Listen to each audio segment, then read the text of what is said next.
Here we are again, global warming proponents blaming CO2 for increased rainfall on the deserts. A new study confirms it. We gotta believe them. This new study confirms the Global Warming Policy Forum says the greening of the Sahel Desert is surprisingly greenhouse gas related, the dominant factor. Maybe somebody should inform them that the deserts have changed through time and it's been wetter in the deserts of North Africa, as well as drier through history in a seesaw pattern. Let's take a look at their information and I'll compare it to my own on climate change and variability through solar minimums.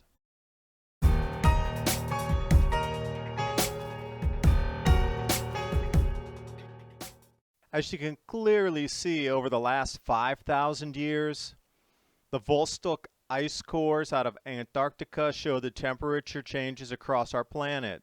Temperature swings as much as 3 degrees Celsius are not uncommon. They are the standard. Look at the deviation of temperature over time. Our climate is always changing. There was nothing man-made, CO2 driven, 5,000, 4,000, 3,000, 2,000, 1,500 years ago, 400 years ago, 200 years ago. And suddenly, it's all blamed on us. And let's break that down even to a 1,000-year segment to take a look at the changes in temperature. Again, those last 850 years, there was no man-made CO2 from industrial pollution. Yet, the temperature swung at least 2.5 degrees Celsius up and down in a seesaw pattern over the last 1,000 years. A new study from the Global Warming Policy Forum states that unequivocally, CO2 is to blame for the new rain in the deserts. I've actually screen grabbed parts of the article so you could see it. I've highlighted in blue. It was a surprise that the increase in greenhouse gases appears to have been the dominant factor. Couldn't have been anything to do with our sun, could it? No, it's always CO2. Notice 7,000 years ago, there were mega lakes in the Sahara Desert.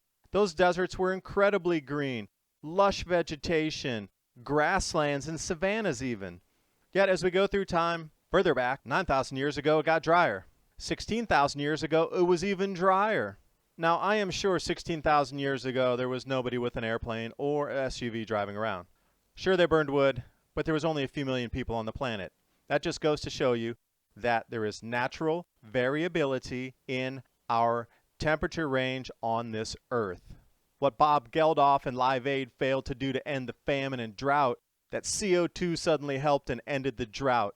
And here's another factor that might have been the aerial fertilization effects of the ongoing rise in air's CO2 concentration greatly increases the productivity of the plants. Well, you know what? I like more CO2 because the plants grow much, much larger.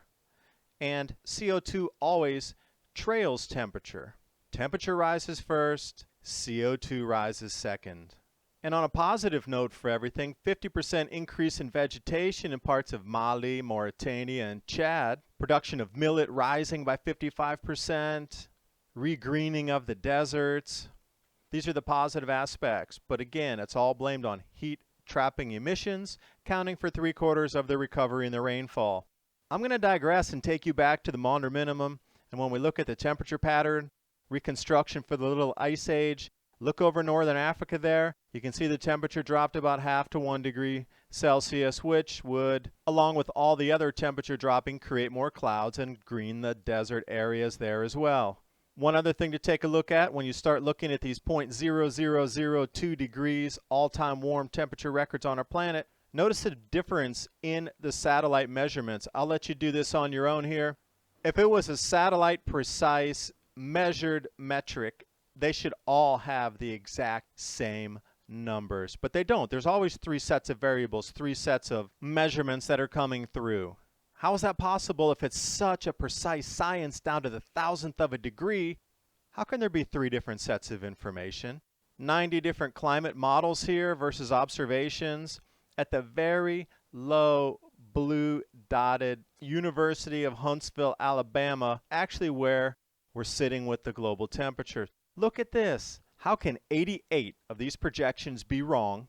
Only 2 were even somewhat correct, but we still follow these same models, writing our laws which damage our economy, writing laws that displace people, writing laws that harm our own environment, 2%. If you were getting a 2% score on your tests in university, you would have failed and been kicked out, expelled.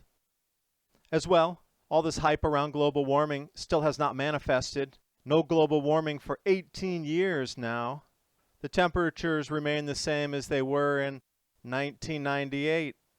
Actually decreasing a bit now because it's getting colder throughout. Oh, wait. Was that 0.0002 degree measurement that made it the hottest year ever? 100th of a degree. And we're able to claim that.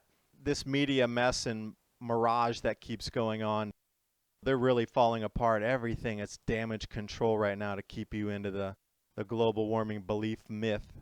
If 100th of a degree is what they're grasping to keep you believing, things need to be rethought. Thanks for watching. Hope you got something out of the video. If you like the content, make sure to subscribe to my channel, Adapt 2030.